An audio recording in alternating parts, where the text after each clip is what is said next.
Kami bersyukur kepada-Mu. Engkau Tuhan yang patut kami sembah. Engkau Allah yang patut kami puji. Kau ada di hati kami Tuhan. Itulah yang membuat kami selalu rindu untuk mendapatkan kekuatan dari-Mu. Maka Tuhan, urapilah anak-anak-Mu. Urapi hamba-Mu yang tidak pantas. Biarkanlah semua yang ada di tempat ini terjadi hanya demi kemuliaan Nama. Kaulah yang hidup dan berkuasa kini dan sepanjang masa. Amin. Terima kasih. Silakan duduk.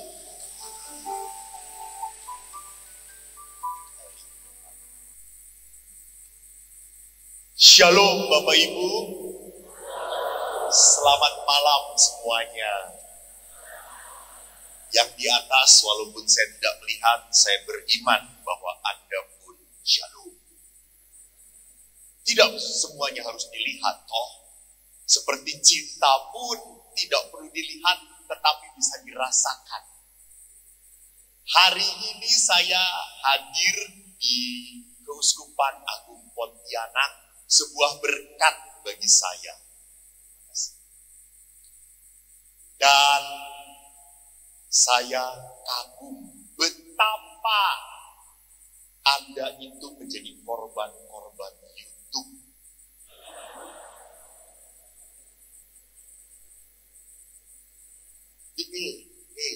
Tadi saya minum kopi yang terkenal. Hah? Ya, itu kan terkenal karena apa? YouTube. Di sebelahnya juga ada kedai kopi, warung kopi. Tidak ada yang datang. Kopinya sama, korban YouTube. Yang ini begitu orang kumpul bareng, waduh pada motret di situ, di sini dicuekin. Jadi mohon maaf para Romo, kalau para Romo nanti dicuekin. Saya bukan karena hebat, tapi karena YouTube. Dan apalagi pas pandemi ini ada gereja namanya Santo YouTuber. Semuanya misa pun di YouTube. Saya ingat kalau umat itu misa, apa yang terjadi? Mereka itu ngobrol, bicara. Makan malah lebih susah ini, harus ditelen Pak. Jadi pada saat mereka lihat misa, lalu misanya itu kepanjangan khotbahnya, apa yang terjadi? Pindah gitu. Diberitahu, di sini sudah selesai. Oh gitu? Iya gitu, pindah. Nah, hari ini kita punya tema tentang apa?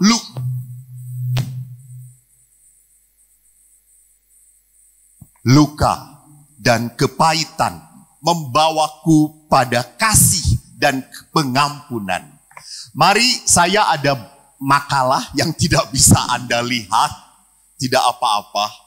Hanya yang penting nanti saya akan menekankan. Kalau kita berbicara tentang luka dan kepahitan, tidak ada seorang pun di sini hidup tanpa luka.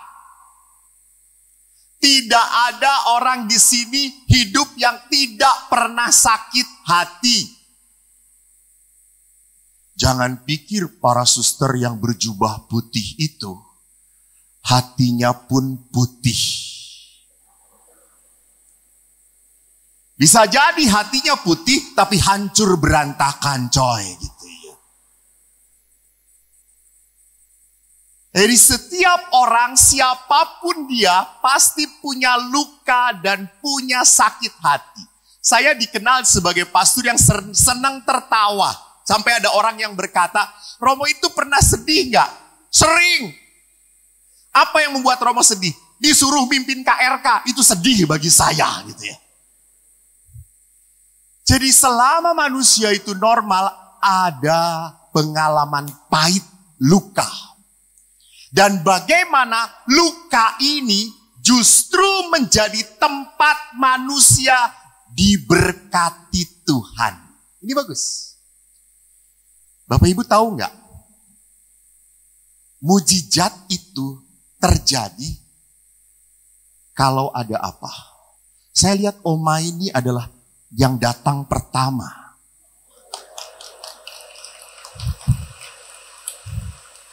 Hebat Oma ini ya.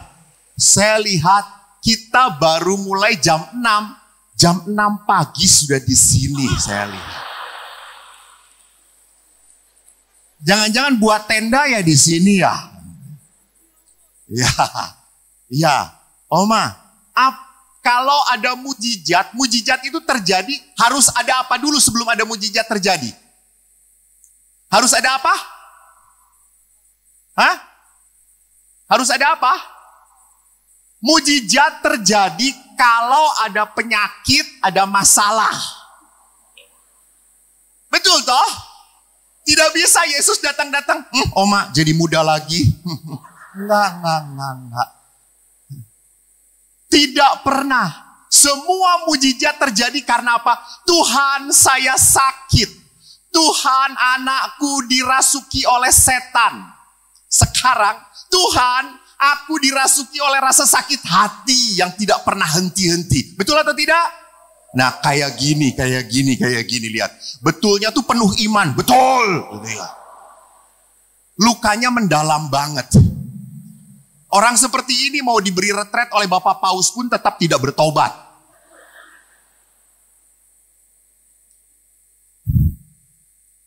Jadi kalau Anda punya luka, Anda punya masalah, jangan pernah takut.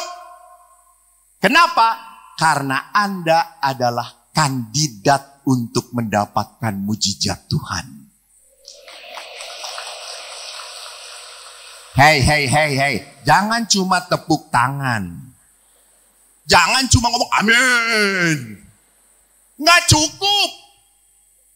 cukup. Nanti kita lihat. Maka mari sekarang kita lihat. Rasanya bahan deh, gak perlu foto saya yang jelek ini. Gitu. Mari kita lihat next.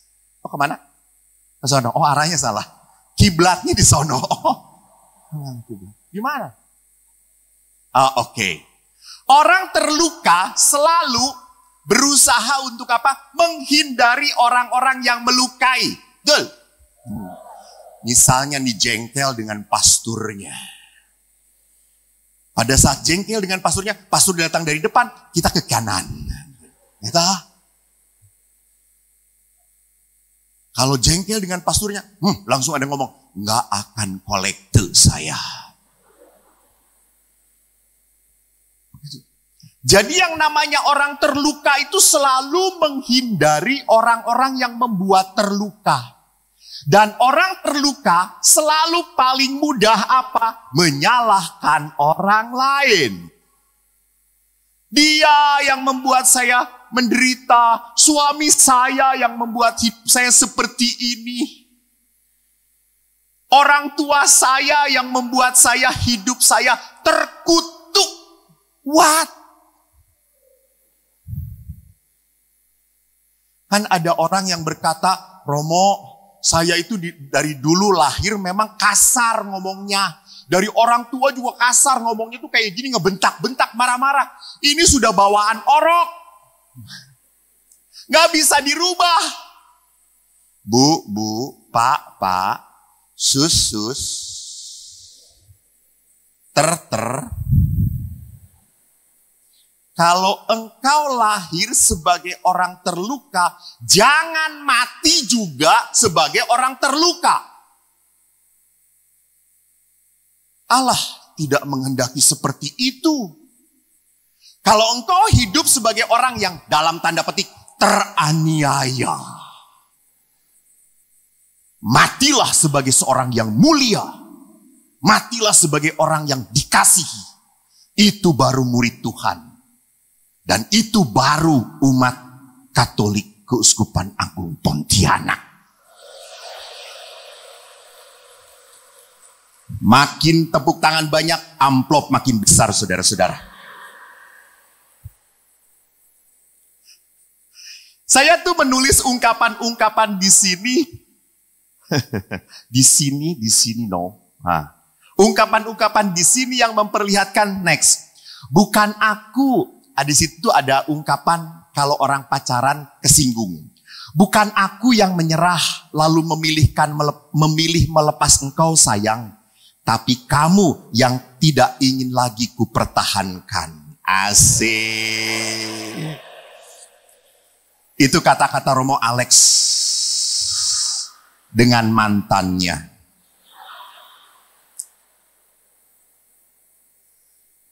Lalu mantannya pergi begitu saja. Dan akhirnya Romo Alex di dalam buku hariannya menulis kalimat yang kedua. Begini kata-katanya.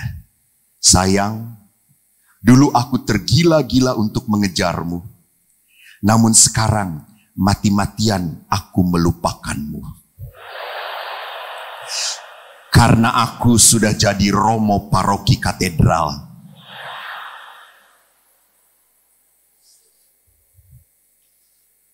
Dan akhirnya pacarnya itu pun menulis buku harian kepada Romo Alex ini. Romonya nggak ada toh? Tenang aja, nggak ada. Perempuannya ngomong gini, sayang, terima kasih. Kau sudah hadir dalam hidupku, mengisi hari-hariku dengan pelangi-pelangi cinta. Walaupun akhirnya kau pergi ke lain hati. Dan dia adalah Yesus. Dan wanita itu kelepek-kelepek. Saudaraku, lihat. Orang terluka adalah orang yang selalu melihat bahwa dirinya adalah objek penderita. Dan orang terluka, kenapa tidak pernah bisa lepas dari luka? Kenapa tidak pernah lepas dari penderitaan? Karena seperti ini. Anda lihat di sini, ada sosok besar prajurit dan sosok gembala yang kecil. Ingat di perjanjian lama siapa? Daud dan Goliat. Kalau kita menatap masalah, maka saya selalu takut, gelisah, dan khawatir. Kalau saya punya masalah, saya selalu mengatakan, aduh berat banget. Kan ada orang yang mengatakan, tahun 2023 ini masa resesi, berat loh, susah loh, semuanya naik loh. Tapi tetap di mana-mana diskon, orang gila-gilaan. Anda ingat ulang tahun Holland Bakery? Terjadikah di Pontianak ini? Gak ada Holland Bakery. Oh, saya baru tahu Pontianak ini kampung, saudara-saudara.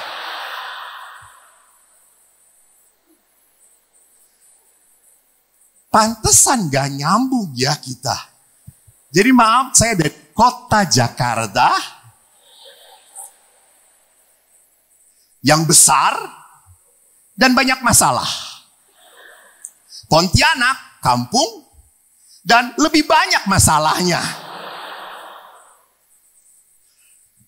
Jadi kalau kita melihat masalah, kita akan selalu takut, gelisah.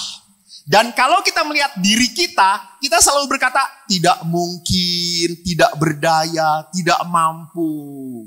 Gak bisa Romo, gak bisa. Saya paling sedih kalau sudah ada yang konsultasi. Romo, saya punya masalah ini. Ya sudah kayak gitu. Aduh gak mungkin, sudah dicoba. Coba yang ini juga gak mungkin gitu ya. Yang ini ya udah pernah gak bisa juga gitu. Terus akhirnya saya ambil pisau. Nah coba yang ini. Mantap gitu. Happening toh. Gitu ya. Jadi orang itu kenapa mengatakan tidak bisa? Karena dia terlalu besar melihat masalah. Dia lupa untuk melihat Allah. Ini yang menyedihkan. Mari kita belajar dari Daud.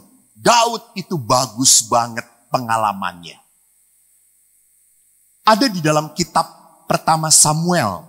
bab 17 ayat 1 sampai 58. Udah, saya next saja ya, operator. Nggak perlu pakai ini saya. Percuma pakai ini juga. Dikatakan di bab 17 ayat 4 begini. Tampillah keluar seorang pendekar tentara orang Filistin. Oh begini. Jadi waktu bangsa Israel diberi tanah terjanji. Apa nama tanah terjanji? Oma, apa tanah terjanji? Friend. Apa tanah terjanji?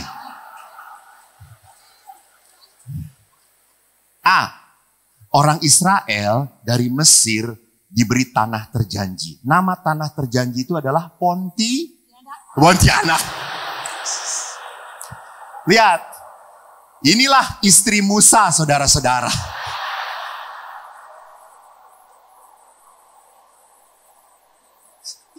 Polos banget Pontianak.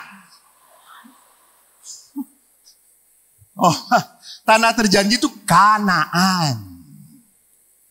Waktu mau memasuki kota Kanaan, mereka harus menghadapi bangsa-bangsa besar. Salah satu bangsa besar adalah Filistin.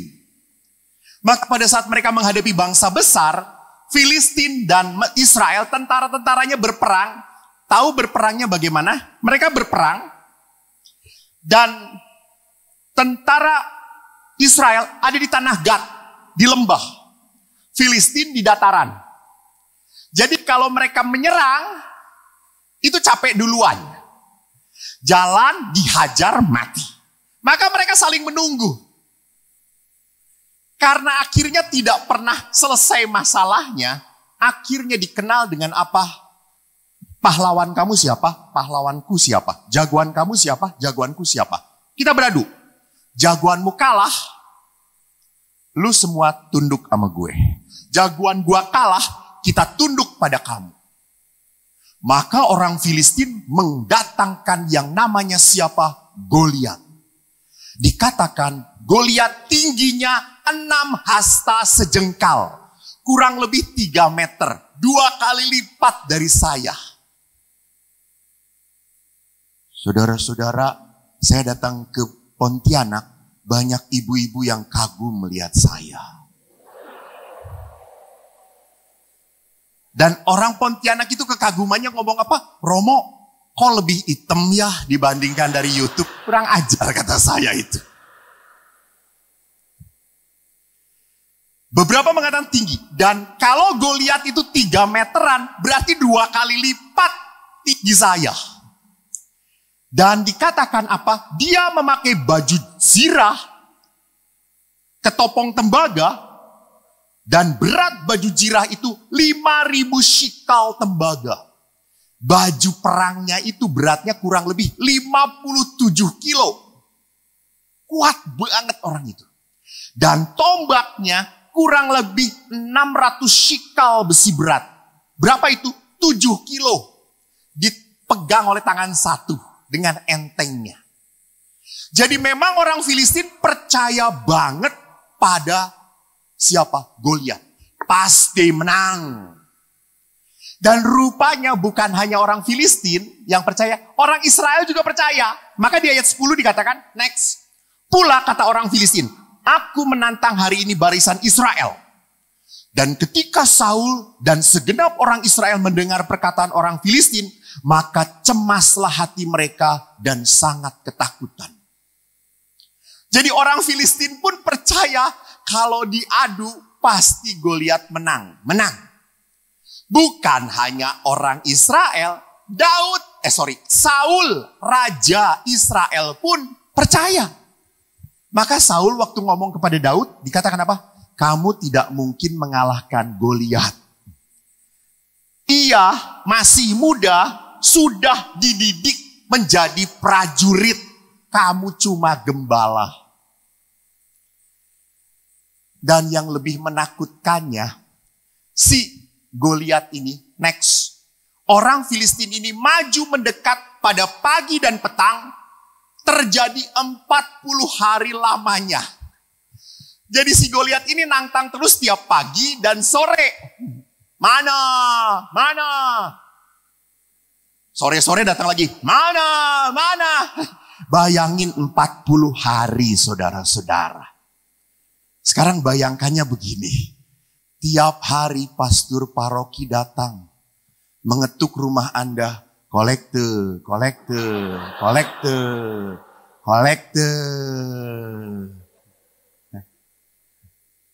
Anda memberi bukan karena rela, karena apa? Takut, khawatir. Dan orang si Goliat ini ngomong terus, akhirnya membuat tentara Israel makin ketakutan. Jadi perhatikan, masalah itu biasanya selalu kita pikirkan. Ya, apalagi ibu-ibu susah tidur. Bapak-bapaknya sudah berbunyi paduan suara. 4-5 suara kan dari cos. Atas bawah rem bawah juga gitu bunyi terus. Dan Anda masih putar badan, putar kiri, belum tidur dan berkata, "Pah.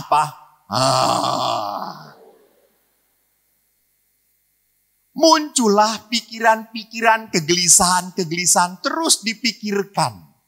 Karena memang wanita itu pikirannya selalu jalan. Pria pikirannya kosong.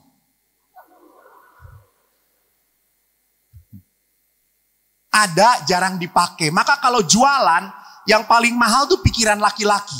Otak laki-laki paling mahal karena jarang dipakai.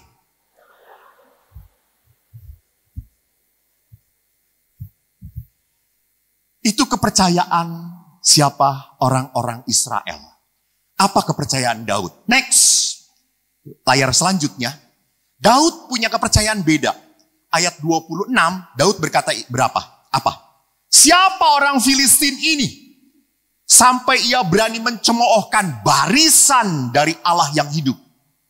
Jadi Daud percaya bahwa Israel ini adalah barisan tentaranya Tuhan. Next.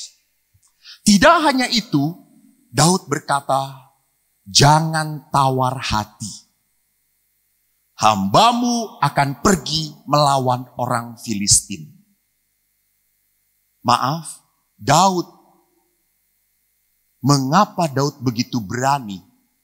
Lihat di ayat 34. Daud berkata itu, hambamu biasa mengembalakan kambing domba.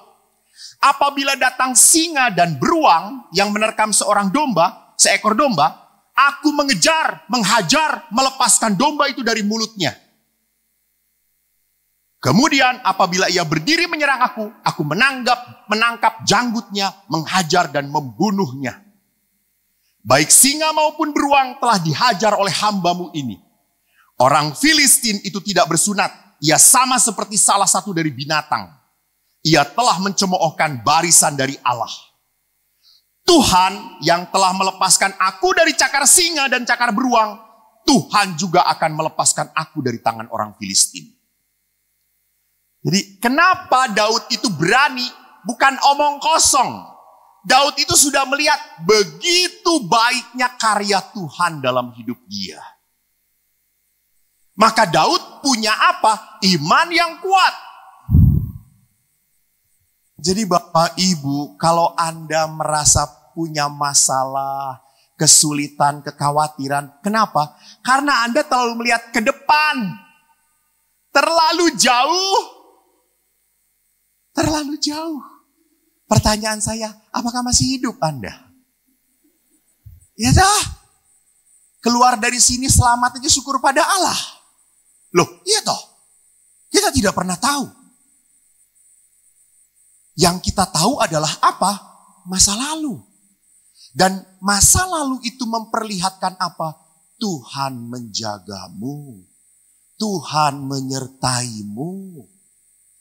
Jadi kalau sampai engkau khawatir, kau lupa karya Tuhan. Kalau engkau sampai kehilangan kepercayaan, kau tidak ingat Tuhan sudah menjadikan engkau bisa sampai saat ini. 2023 itu berat bagi orang yang tidak punya Tuhan. Tapi bagi orang seperti Anda, 2023 itu penuh berkat. Kenapa? Dari dulu saya diberkati Tuhan. Dari dulu saya diberkati Tuhan. Dan berkat itu tidak akan pernah. Gue nanya. Tidak akan pernah, Pak. Ini yang beriman. Bu. Iya, betul. Lihat, suami yang diselamatkan oleh istrinya.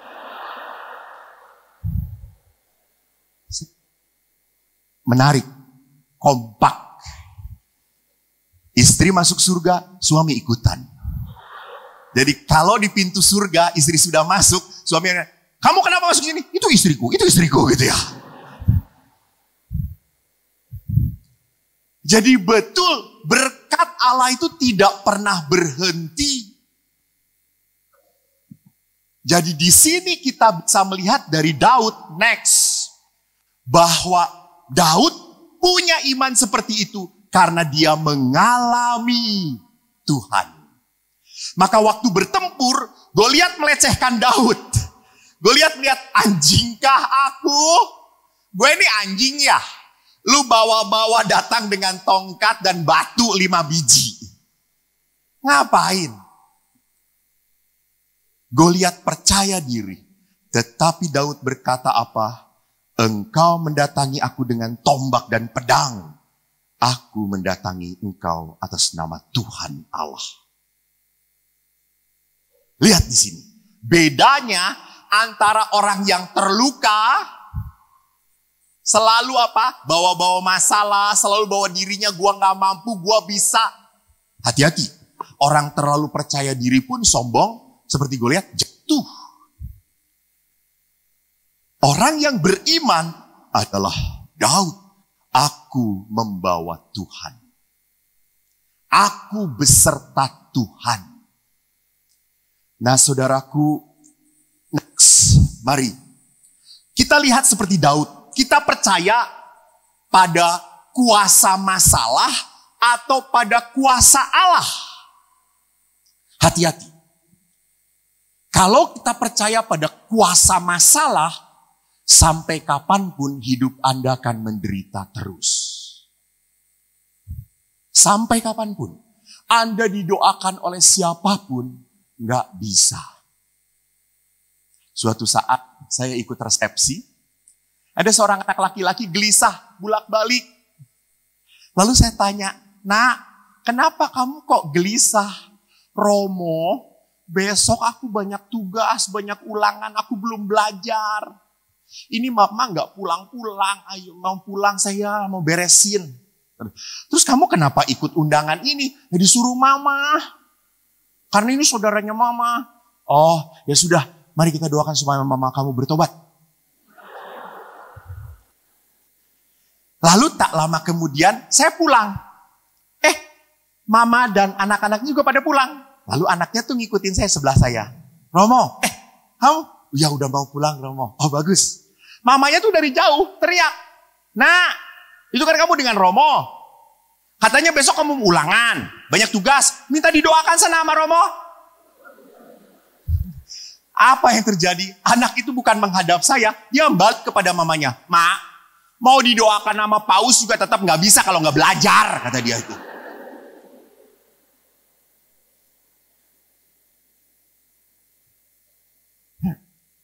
Mamanya ini percaya salah atau tidak? Mamanya ini terlalu percaya pada kuasa Allah tapi tidak benar. Jadi kalau percaya pada kuasa Allah itu bukan berarti saya bisa ongkang-ongkang, bisa diem. Ada orang yang minta tolong Romo doakan saya dapat jodoh. Nggak pernah pergi kemana-mana. Terus saya berpikir, jodoh kamu cecak ya nak ya. Gitu kata saya.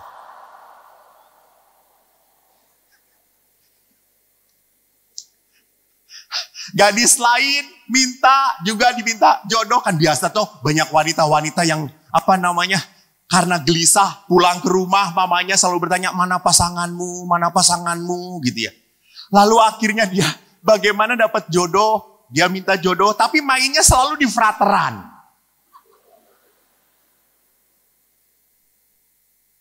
Kamu mau cari apa? Kata saya itu. Jadi perhatikan bahwa kalau kita terlalu percaya pada kuasa masalah, maka kuasa Allah akan kita lupakan. Apa yang membuat kita percaya pada kuasa masalah? Next. Kita punya kekhawatiran. Next. Ya. Apa kekhawatiran kita? Pekerjaan, ekonomi. Kita suka takut. Maka apa? Kita kerja keras. Supaya apa? Punya penghasilan banyak. Kita kumpulkan. Kita berpikir kalau kita punya banyak, aman, nyaman. Saya suka sedih dengan bapak-bapak yang kerja keras gitu. Setelah punya banyak segala-galanya, piansui. Diam aja. Jadi uang banyak itu hanya habis untuk beli tisu, saudara-saudara. Kasihan banget. Dia cari rejeki tapi dia lupa untuk menikmati berkat. Hati-hati. Bu, ingat ya, di dalam kehidupan ini, uang orang tua, uang anak. Uang anak ya uang anak. Maka jangan dibodoh-bodohin sama anak. Selama Anda masih punya kesempatan untuk rekreasi, rekreasi. Daripada nanti dihabisin anak.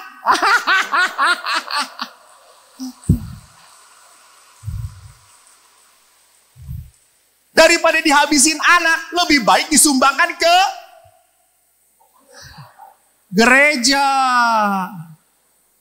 Upahmu besar kalau pasturnya masuk surga.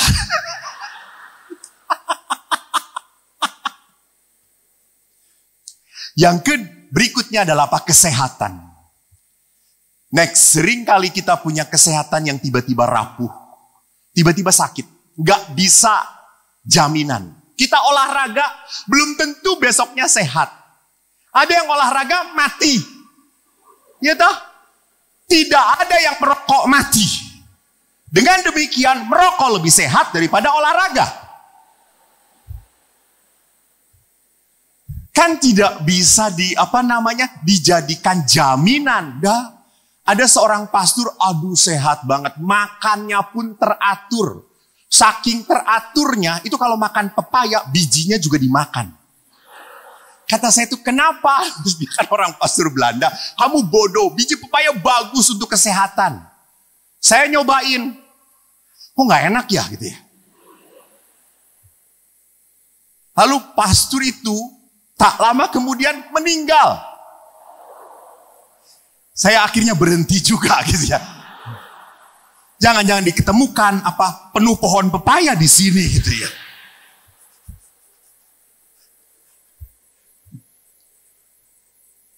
Jadi lihat, ada orang yang sakit berkepanjangan. Sampai akhirnya tidak bisa apa-apa lagi. Bahkan banyak sekali yang mengatakan kalau udah sakit, menderita, akhirnya marah pada Tuhan. Romo, apa salah saya? Sampai saya harus menerima sakit yang seperti ini. Kan kebanyakan seperti itu. Kalau kanker, kalau tumor, penyakitnya nggak sembuh-sembuh, selalu berkata, Tuhan, apa salah saya? Saya rajin ke gereja, berdoa terus, kok sakit? Dia ke gerejanya cuma setahun sekali. Sehat terus. Kalau gitu gue juga setahun sekali. Malah mati dianya gitu ya. Hei Bapak Ibu, ingat bahwa kesehatan itu bukan menunjukkan ini cobaan dari Tuhan. Ini adalah bentuk kerapuhan hidup manusia. kita rapuh. Dan kalau orang sakit, umumnya itu apa? Yang lebih sakitnya di pikiran dia. Jadi yang membuat dia makin menderita itu karena pikirannya. Kan ada seorang oma datang. Oma itu kalau datang ke tempat saya selalu ngeluh. Karena dia cucunya jauh, suaminya sudah meninggal. Oma itu datang ngomong keluhannya. Saya terima. Karena kalau pulang ngasih amplop cetiau, lumayan tuh kata saya tuh. Daripada ibu-ibu cantik datang nggak ada apa-apanya. Dan oma terus itu. Ibu-ibu cantik cuma dipandang tapi meninggalkan jejak yang tidak menikmati gitu, tidak bisa gitu. Oma itu ini Romo angpaunya, jangan repot-repot Oma, nggak apa-apa, uang jajan, uang rokok gitu ya. Kalau Oma itu ngasih uang permen cetiau, you know. Lalu suatu saat Oma itu mengeluhnya membuat saya tertawa. Dia mengatakan, Romo, saya udah nggak tahan hidup. Kenapa, Mak? Sakit, saya mau mati aja. Terus saya ngomong, jangan lupa buat surat wasiat. Cantumkan nama saya, kata saya. Si Romo ini. Kenapa sakitnya? Saya sakit dari kepala sampai kaki sakit semuanya, Oma. Romo. Terus itu, coba pegang kepalanya. Dia pegang pakai jarinya. Dia bilang, coba pegang kepala. Aduh. Iya. Lalu saya berkata, coba pegang dadanya. Au. Coba pegang lutut. Aduh. Terakhir, tangan pegang. Wih, iya. Lalu saya pegang, saya lihat jarinya bengkak, saudara-saudara.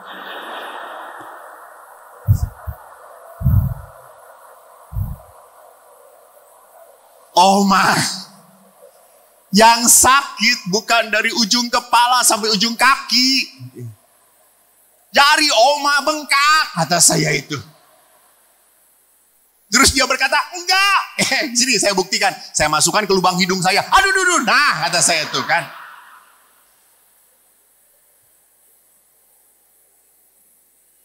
Lihat, saudara-saudara. Kalau orang sakit, pikirannya akan semua badannya jadi sakit. Karena apa? Karena kalau orang terhisap oleh masalah, dia lupa untuk melihat berkat Allah. Maka next, rasa sakit yang paling sulit dihadapi adalah apa? Rasa sakit kecewa, marah, yang tak tuntas. Sebelumnya Mas. Kemarahan sering terjadi antar pasangan suami istri. Itu yang menyebabkan luka. Suami diam saja, istri banyak omong. Emang diciptakan seperti itu saudara-saudara gitu ya. Itulah sebabnya kalau rekreasi pastur, saya pernah rekreasi dengan pastur 5 hari dengan para pastur seperti retret saudara-saudara. Tenang semuanya. Paling-paling kan pastor? Panas ya? Iya. Kita kemana lagi? Nggak tahu. Kita makan apa? Yang enak aja di sini. Laki-laki, you know. Kalau perempuan ziarah dengan ibu-ibu, saudara-saudara, 3 hari 3 malam, ngomong semua punya apa? Langsung makan di sini enak, makan di situ enak. Jadi kalau saya habis ziarah 3 hari, pulang ke pastoran, langsung saya buang semuanya. Efek-efek negatif dari kepala saya. Jadi masalahnya, saya itu butuh teman untuk diajak bicara, tetapi pasangan capek. Karena yang dibicarain hal-hal itu saja. Itu lagi. Dan kalau ngomong pun selalu salah. Betul para suami? Karena istri itu adalah apa? Tidak pernah salah. Ingat itu.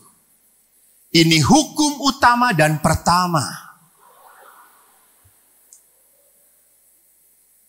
Anda mau ngomong kepada istri kayak gini, sudah kamu nggak tahu apa-apa. Lalu suami, ya udah diam. Pernah seorang suami, waktu pacaran pastor dia itu banyak sekali kita cerita bareng-bareng. Tapi pastor setelah 15 tahun suami saya tuh diem aja. Kenapa ya pastor? Lalu saya tanya ke suami, Pak kenapa? Waktu pacaran Bapak banyak omong, cerita-cerita. Sekarang setelah berumah tangga, Bapak jarang ngobrol. Romo lihat istri saya. Bagaimana mungkin saya bisa ngomong? Nggak sempet, nggak ada pause. Kayak pidato. Saya ngomong, mah, sebentar, dengerin dulu.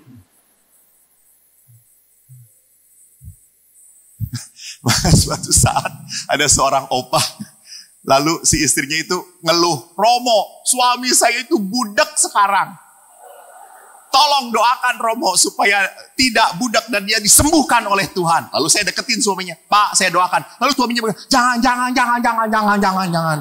Biarin saya budak, itu berkat dari Tuhan.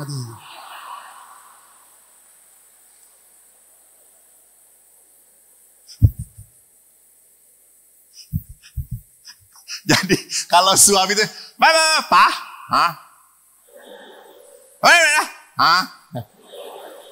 mau duit? Mau.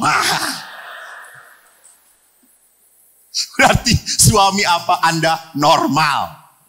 Cuma dia terluka hatinya gitu ya. Lihat, relasi itu seringkali tidak mudah. Tidak ada relasi yang baik-baik saja. No fine. Para pastor pun sama. Kita seringkali kecewa. Jangan pikir para pastor yang senang kunjungan umat itu adalah pastor yang baik. Ya, belum tentu. Jangan-jangan dia menghindari temannya. Tidak di sini. Tidak ada pastor di sini. Daripada makan dengan pastor yang gak cocok, lebih baik ke umat. Aduh Romo. Apalagi ibu-ibu toh, wah ngasih kepada Romonya yang bagus-bagus. Kepada suaminya, masakan yang sudah diangetin bertahun-tahun gitu.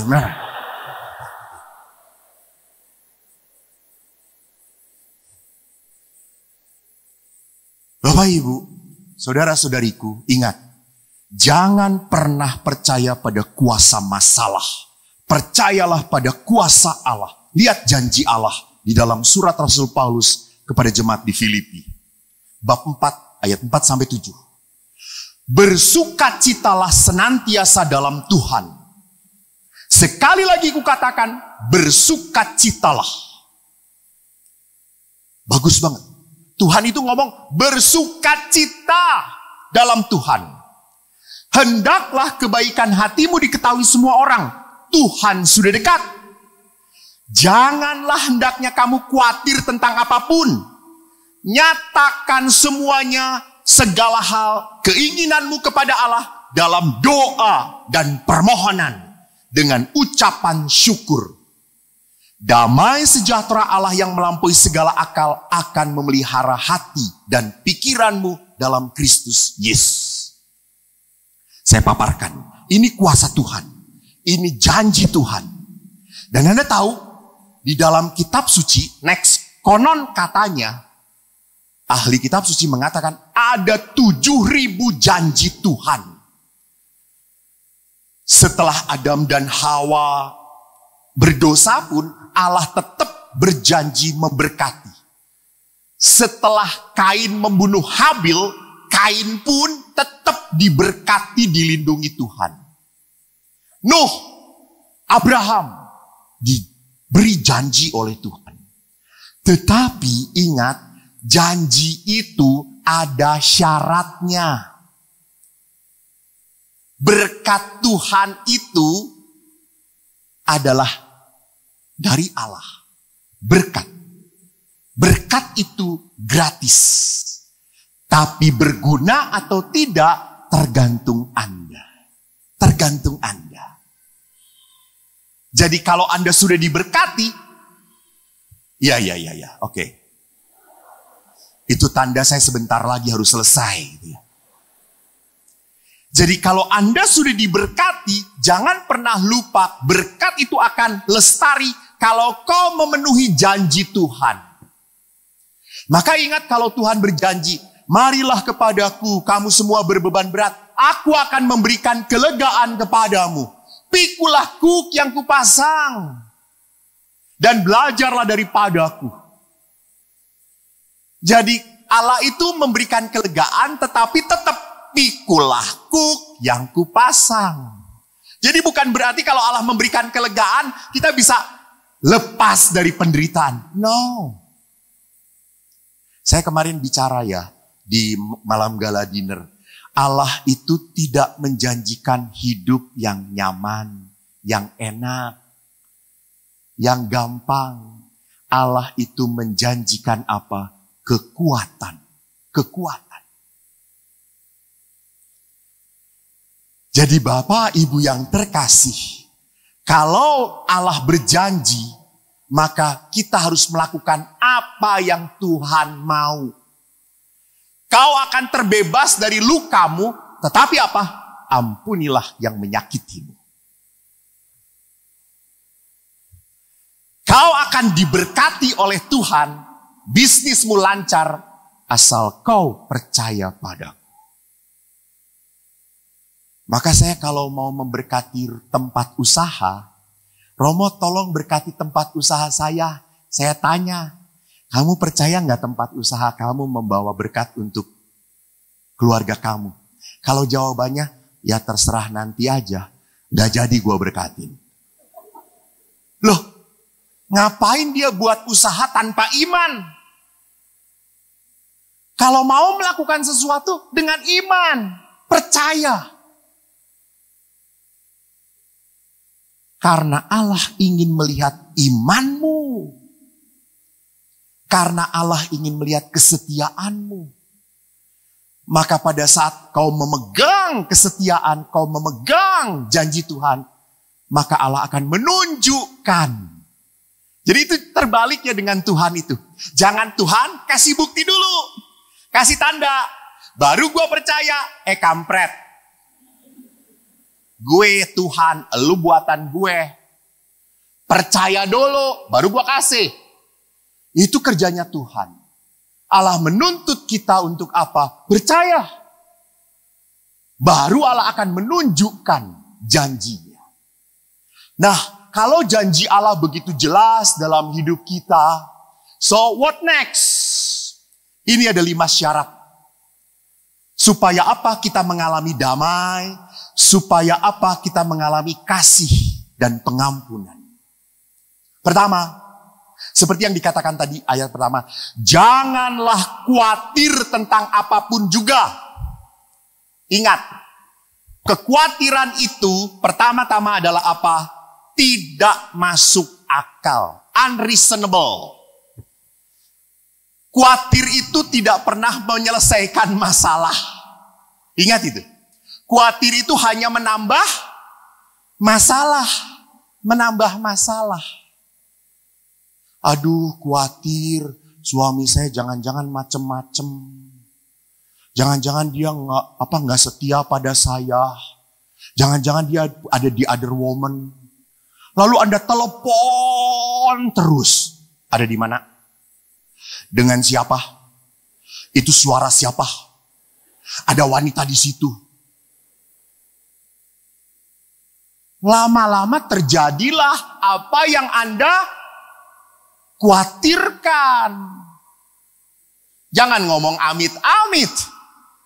So don't khawatir.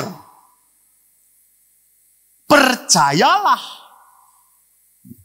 Tidak bisa Anda harus mengintai terus suamimu. Tidak bisa. Bapak-bapak, percayalah kalau istri itu ngomong terus berarti masih mencintai Anda. Emang itu caranya? Anda tahu azan aja 5 kali sehari. Kalau istri Anda berbunyi dari pagi sampai pagi kembali, sadarlah dia masih mencintaimu. Terus ngomong mah, terus. I love you full.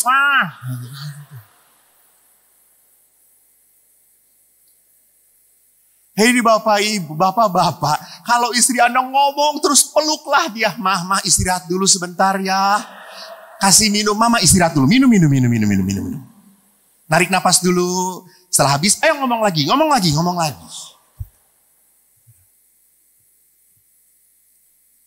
Memang itu cara mengungkapkan cinta pasanganmu. Jadi khawatir sekali lagi. Bahkan di dalam Injil Matius, Yesus berkata apa? Aku berkata kepadamu, jangan khawatir akan hidupmu. Akan apa yang kamu makan minum, akan apa yang ada pada tubuhmu. Bukankah hidup itu lebih penting daripada makanan, dan tubuh itu lebih penting daripada pakaian? Jadi saudara-saudaraku, kita hidup itu adalah berkat indah dari Tuhan. Kita masih diberi tubuh yang sehat. That is the first blessing from God. Nikmatilah. Nggak perlu khawatir. Dan kalau Anda khawatir akan sesuatu yang tidak bisa dirubah dalam hidup Anda, berarti Anda bodoh. Bodoh. Udah jelas-jelas gak bisa dirubah. Gak perlu dipikirin. Terimalah. Ya Pak. Jadi jangan pernah merubah istri Anda supaya tidak cerewet. No. Mati dia.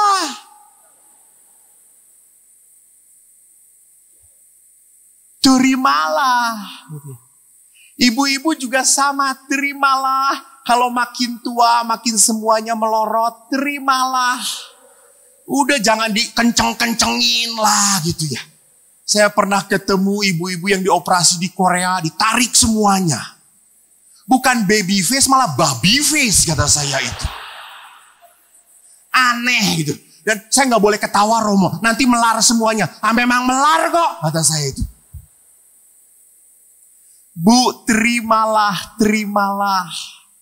Kalau Anda memang menggelanyut di mana-mana samcan, ya terimalah gitu ya. Kan ibu-ibu ini aneh. Mau makan enak, gak mau efeknya. Minumlah, apa Bu? Penghancur lemak? Apaan? Gitu ya. Jadi terimalah. Kalau sesuatu itu tidak bisa dirubah, jangan dipikirin terus, nggak akan berubah. Maka Bapak Ibu, saya juga berkata apa? Kalau Anda jengkel dengan pastor Anda, terimalah. Terimalah. Nggak akan seumur hidup pastor ini sebentar lagi jadi dipindah.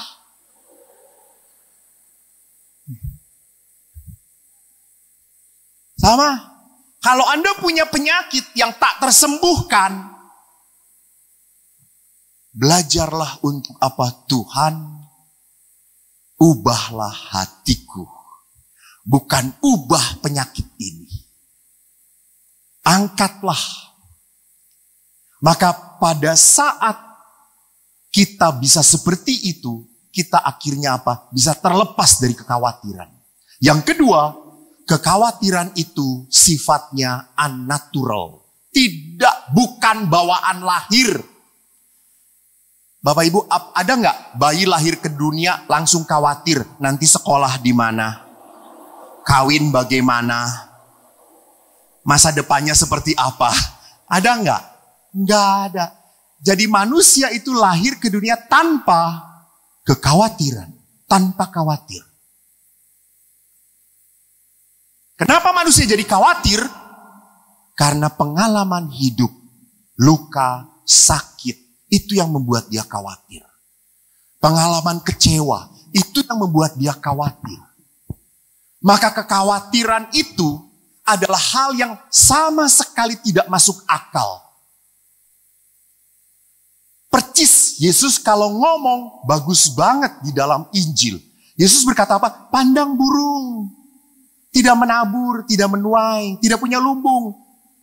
dia dipelihara Bapamu. Apalagi kamu. Bahkan Amsal berkata apa? Amsal 12 ayat 25 berkata ini, kekhawatiran dalam hati membungkukkan orang. Hati-hati. Jadi orang terlalu khawatir, maka badannya pun akhirnya rapuh. Sistem imunnya hilang, habis. Sebetulnya dia sehat, tapi karena terlalu banyak kekhawatiran, itu yang membuat tubuh dia akhirnya digerogoti oleh kekhawatiran. Next, khawatir itu adalah sesuatu yang tidak penting.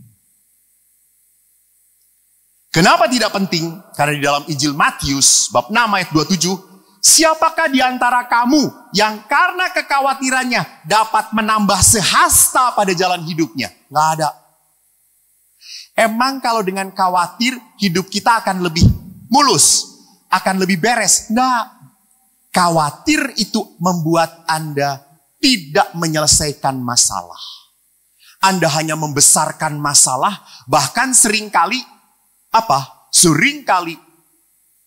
kemana-mana. Terlalu besar. Maka khawatir itu sama dengan kebahagiaan. Sebuah pilihan hidup. Anda mau khawatir atau mau belajar apa? Serahkan. Di dalam surat Rasul Petrus yang pertama mengatakan apa? Bab 5 ayat 7. Serahkan segala kekhawatiranmu kepadanya, sebab Allah yang memelihara kamu. Lihat, kita ini dipelihara Allah. Jadi Bapak Ibu, halo orang Katolik Pontianak, kalau Anda sampai khawatir, Anda adalah orang ateis. Anda tidak percaya Tuhan. Kita itu dipelihara Allah. Maka kita jelas hidup kita sekali lagi tidak masuk akal kalau kita khawatir. Yang kedua, supaya kita mendapatkan kasih, pengampunan, damai sukacita adalah apa? Yang kedua, tadi dikatakan, nyatakanlah dalam segala hal keinginanmu kepada Allah dalam doa dan permohonan. Jadi, berdoalah setiap saat. Bicarakan semuanya pada Tuhan. Kalau engkau panik, berdoalah. Kalau engkau khawatir, puji-pujilah Tuhan. Maka Yakobus berkata apa? Kamu tidak memperoleh apa-apa karena kamu tidak berdoa. Maka berdoa itu adalah apa? Saat Anda berkoneksi dengan Tuhan. Berhubungan dengan Tuhan. Saat seorang anak diam di dalam bapaknya. Itu nanti kita rasakan di adorasi. Coba, bicarakan. Ada juga sih ada yang ngomong gini, Romo, saya tuh sudah ngomong dengan Tuhan, tapi Tuhan tidak menjawab apa-apa. Terus saya berkata, lu kalau Tuhan turun dan menjawab kamu, mati lu.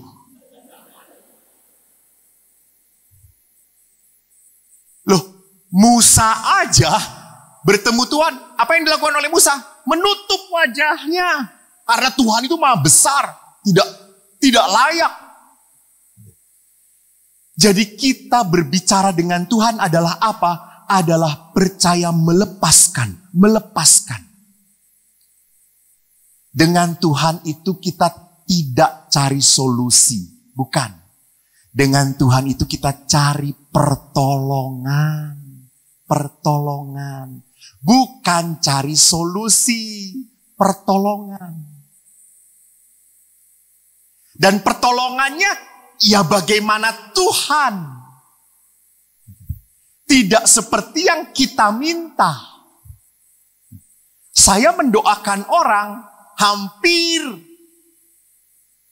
jarang terjadi seperti yang saya minta. Tapi setelah sekian tahun, orang itu bersyukur. Romo berterima kasih. Dulu didoakan oleh Romo. Sampai saya lupa, mana yang mendoakannya ya gitu ya. Apa yang mendoakannya. Tetapi ingat, Doa itu diam-diam bekerja. Diam-diam bekerja. Karena doa itu minta pertolongan, bukan minta solusi. Karena solusi itu adalah apa? Pikiran manusia. Allah itu tidak perlu solusi. Allah itu punya kuasa. Dan Allah tidak pernah punya masalah. Ingat ya, Allah tidak pernah punya masalah. Kita yang punya masalah. Maka kita butuh solusi. Allah nggak punya solusi karena Allah nggak punya masalah. Kita yang selalu bermasalah. Yang ketiga adalah apa? Kalau kita ingin damai, mengalami kasih Tuhan, bersyukurlah dalam segala hal. Dalam segala hal. Bukan berarti kalau kita kena kanker, Tuhan saya bersyukur saya kena kanker. Terus suami meninggal, Tuhan akhirnya mati juga dia, saya bersyukur. Bukan. Itu kurang ajar namanya. Gitu. Bersyukurlah dalam segala hal itu berarti apa? Kita selalu bisa melihat kebaikan Allah di dalam setiap penderitaan. Di dalam pengalaman-pengalaman pahit kita tetap melihat pertolongan Tuhan. Itu bersyukur dalam segala hal. Dan itu hanya bisa dilakukan oleh orang beriman. Jadi kalau Anda bersyukurnya karena hal-hal yang baik, oh bersyukur saudara-saudara. Karena kemurahan hati Tuhan, saya ikut perduki. Usaha saya diberkati Tuhan. Biasa aja kali. Gak gitu-gitu banget gitu ya. No. Kita bisa bersyukur pada saat kepahitan muncul. Apa? Itu anak Tuhan. Kita tidak pernah kehilangan iman. Walaupun seberat apapun. Hal yang paling menyedihkan dalam hidup saya adalah waktu saya ditinggalkan oleh ibu. Ibu adalah sosok yang paling saya sayang. Ibu adalah sosok yang paling dekat dengan saya. Ibu adalah sosok yang melindungi saya, menerima saya apa adanya. Beda dengan ayah. Ayah saya selalu tidak puas dengan saya. Ayah selalu tidak suka dengan saya. Ayah suka pada 3 adik saya. Dan saya anak pertama yang dikaruniai oleh Tuhan dengan otak yang pas-pasan. Pas untuk hidup. Saya bodoh. Kalau dibodoh-bodohin oleh ayah, ibu tuh hanya diem. Lalu setelah saya nangis, sedih, ibu datang. Lalu memeluk saya, gak apa-apa. Eko bodoh tetap anak ibu. Dan saya berkata, oh gak apa-apa ya bu, Eko bodoh, gak apa-apa. Asal jangan selama-lamanya ya nak.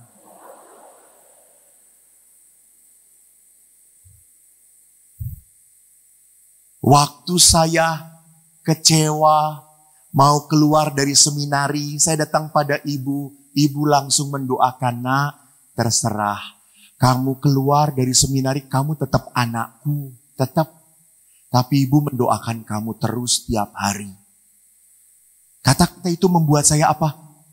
Kembali lagi, saya mau jadi pastor lagi. Karena sayangnya, saya kemana-mana keluar negeri selalu cari oleh-oleh untuk ibu yang paling mahal.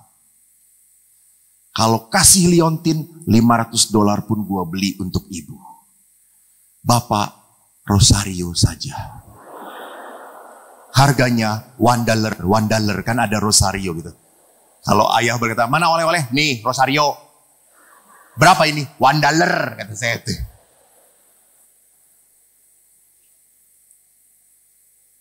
Sampai akhirnya saya menemukan saat di mana ibu menghadapi sakratul maut. Saya menemani. Saat di mana ibu sudah tidak kuat lagi. Di satu sisi saya berkata, Tuhan saya masih butuh dia. Saya butuh kehadiran dia. Saya butuh kasih sayang dia. Tapi ibu sudah sakit begitu lama. Dan akhirnya saya tanya pada dokter, kenapa dok? Kok ibu begitu panjang sakitnya? Lalu dokter berkata, ibu sangat menyayangi bapak kamu. Lalu akhirnya saya berkata pada bapak, Pak, bapak sudah menyerahkan ibu? Sudah. Ya sudah, bicara. Saya harus bicara apa? Bicara pada ibu. Bu, ibu duluan ke surga. Saya nanti ikut. Saya sedih melihat kamu menderita. Bapak marah pada saya.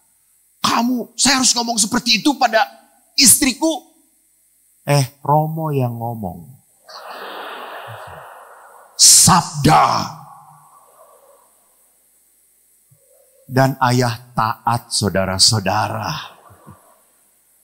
Dulu saya taat pada ayah, saat itu ayah taat pada saya. Dan betul saudara-saudaraku, setelah ayah berkata kepada ibu, memang menangis mereka berdua. Saya melihat, dan setelah itu 2 hari kemudian, ibu meninggal di tengah-tengah kami. Dan ayah bicaranya sungguh indah. Ayah berkata apa? Saya bahagia. Ibumu sudah tidak menderita sakit lagi. Dan sekarang saya yang sakit. Saya kehilangan orang yang saya sayangi. Lihat misteri kehidupan. Saudara-saudariku. Jadi kalau demikian kita harus percaya apa? Kita harus belajar mensyukuri setiap saat itu adalah berkat Tuhan. Maka orang itu hanya bisa berbahagia kalau bisa bersyukur. Ingat itu. Di saat Anda tidak pernah bisa bersyukur, hidupmu tidak pernah bisa bahagia. Yang keempat, pikirkanlah hal-hal yang baik dan positif. Jangan pikiranmu terpolusi oleh pikiran-pikiran jelek. Apalagi orang-orang kan ngomong, di Pontianak ini konon katanya. Pastur kentut di mana diomongin kemana-mana gitu. Bahaya itu kalau kita mendengarkan suara tetangga, kita lupa mendengarkan suara Tuhan. Kita jadi gelisah terus. Jangan polusikan pikiran kita. Maka surat Rasul Paulus kepada jemaat di Filipi ngomongnya bagus. Saudara-saudaraku, semua yang benar, semua yang mulia, semua yang adil, semua yang suci, semua yang manis, semua yang sedap didengar, semua baik yang patut dipuji, pikirkan semua itu. Dan kalau semua yang baik, semua yang manis, semua yang benar, siapa itu? Tuhan.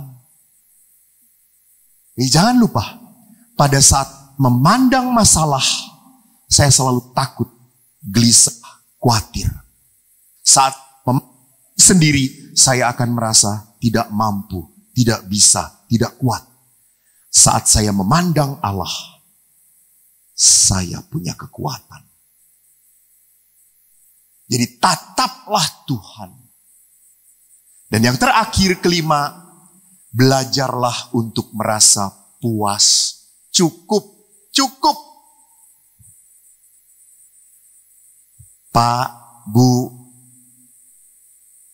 nanti pada saat doa adorasi, peganglah pasanganmu.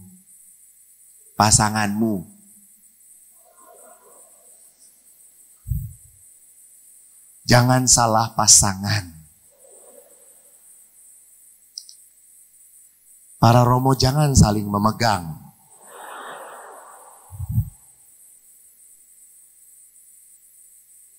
Belajarlah Tuhan, ini berkat darimu. Belajarlah puas. Orang belajar cukup, puas itu apa artinya? Orang itu tidak menunda kebahagiaan. Tuhan itu mau memberkati bukan besok, bukan dulu, but now. Sekarang. Maka kalau kita tidak pernah merasa cukup, puas, kita tidak akan pernah merasa diberkati. Saya sedih kalau diajak makan sama umat itu. Romo, yuk makan. Gitu. Makanannya belum nyampe, udah, salah, kenapa di sini ya? Padahal di sana itu lebih enak, Romo. Ya Allah, ini aja belum dimakan, masih ribut gitu. Ini orang yang tidak bisa cukup, nikmati. Jadi Allah itu mau memberkati kapan? Saat ini, saat ini. Jadi Bapak Ibu jangan pernah lupa, jangan pernah menunda-nunda tindakan cintamu pada orang yang kau sayang. Jangan berkata, nantilah gua akan sayangi suami saya. Nantilah suami saya akan saya peluk, istri saya akan saya puji. Anda akan menyesal kalau suara Anda nanti. Saya kemarin pada saat Sinja, saya terharu. Waktu apa kita misa Sinja di paroki, lalu ada anak-anak orang tua yang memeluk berbagi kasih.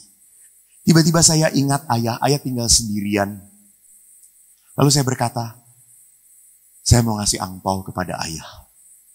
Padahal ayah tidak pernah ngasih uang jajan pada saya. Ingat cerita saya minta sepeda pun harus nilai matematikanya 9. Dan saya berkata, ya sampai mati juga saya nggak akan dapat sepeda gitu ya. Karena nilai matematika saya 3, 4. Kecuali kalau ditambah-tambahkan saya bisa 9 kata saya itu. Dan akhirnya apa setelah saya jadi pastor, saya bawa sepeda ini untuk ayah. Kenapa kok gak perlu nilai 9? Untuk ayah, pakai. Kenapa kamu baik? Karena gue romo. Lalu kemarin saya pada saat Sinja, saya ingin ngomong kepada ayah, saya bahagia punya ayah yang sekeras kamu. Saya bisa jadi romo seperti ini karena ayah keras pada saya. Karena ayah disiplin dengan saya. Lalu waktu saya pulang beberapa hari yang lalu, saya beri angpaunya. Dan ayah memeluk saya. Dia berkata, terima kasih. Dan dia tidak menangis.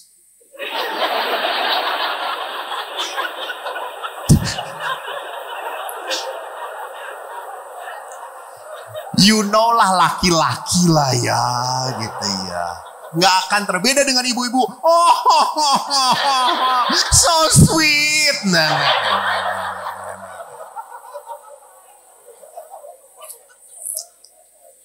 Ayah saya tidak terharu, tidak apa-apa, cuma terima kasih.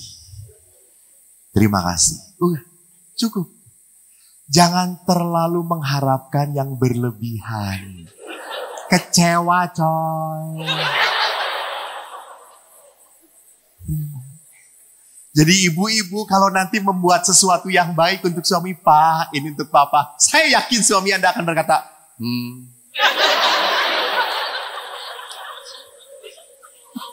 Siramlah dengan air panas, saudara-saudara.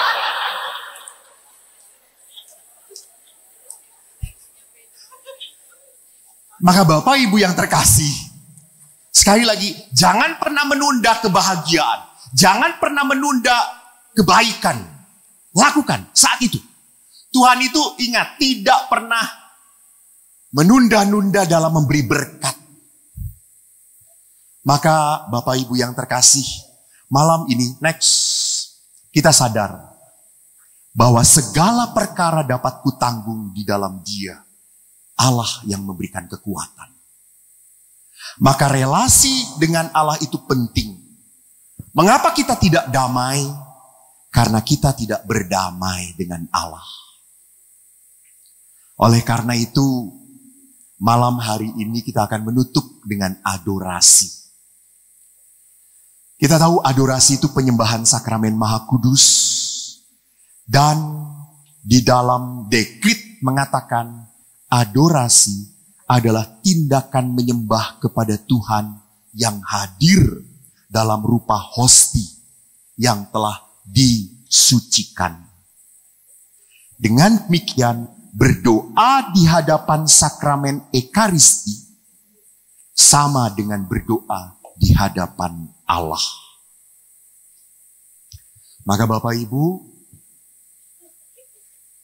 pada saat adorasi sakramen Maha Kudus ditahtakan, saya akan menghantar.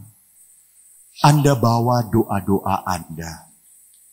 Anda bawa kekhawatiran Anda. Berbicaralah pada Tuhan kalau Anda ingin kedamaian. Ingat, Tuhan tidak memberi solusi. Tuhan memberi pertolongan. Tuhan itu punya kuasa. Dan Anda itu membutuhkan apa? Kuasa dari Tuhan. Dan Tuhan hanya bisa bekerja kalau Anda berserah. Berserah. Dan nanti saya pun akan datang ke beberapa sudut untuk memberkati. Silahkan Anda tatap sakramen Maha Kudus. Mohon maaf bagi yang di atas. Saya dengkulnya sudah laule. Maaf yang di atas, nanti saya pada saat pemberkatan terakhir, Anda tolong berdiri saja di, apa namanya ini tuh? Ya, di pinggir-pinggir saja. Berdiri di pinggir, berkat terakhir akan saya berikan di tengah-tengah gereja katedral ini.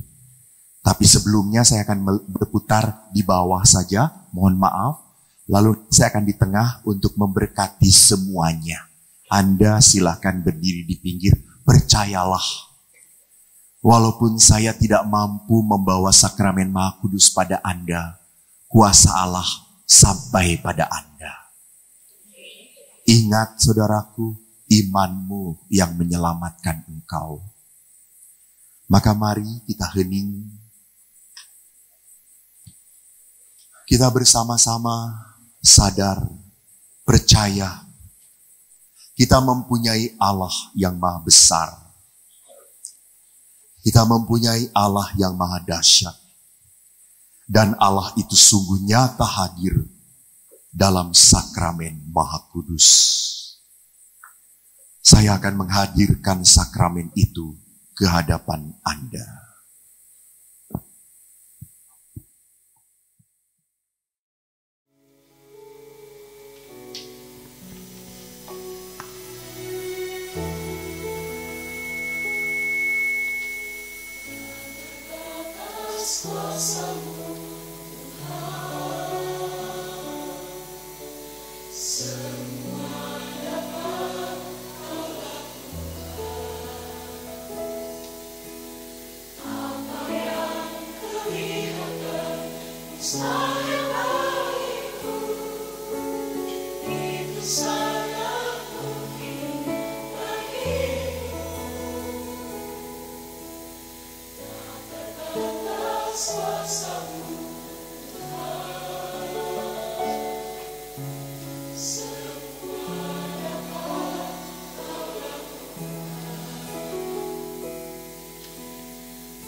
Tuhan,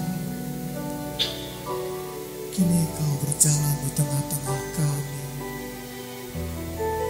Engkau hadir Bapa, Engkau menyapa Tuhan. Engkau menyembuhkan kami Tuhan. Engkau menyembuhkan kami satu persatu Tuhan.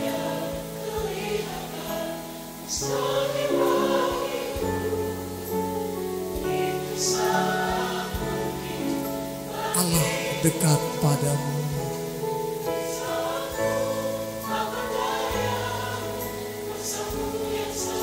Allah mencintaimu.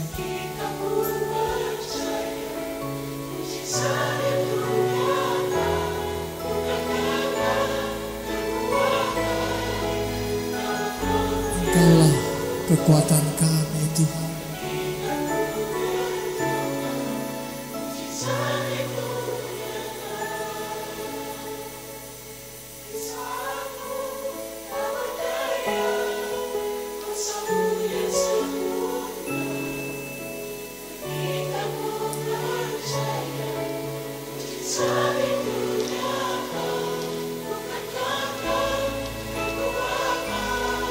Engkau Maha Besar, Tuhan.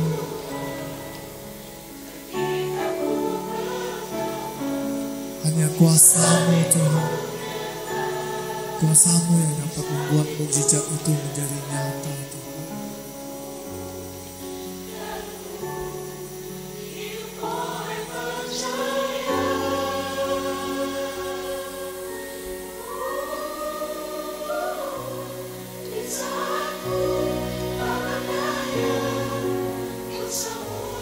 Tuhan, kini Engkau hadir tengah-tengah kami, Tuhan.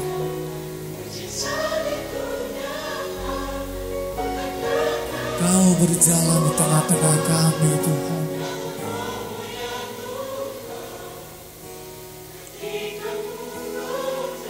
Kau menyapa kami satu persatu, Tuhan.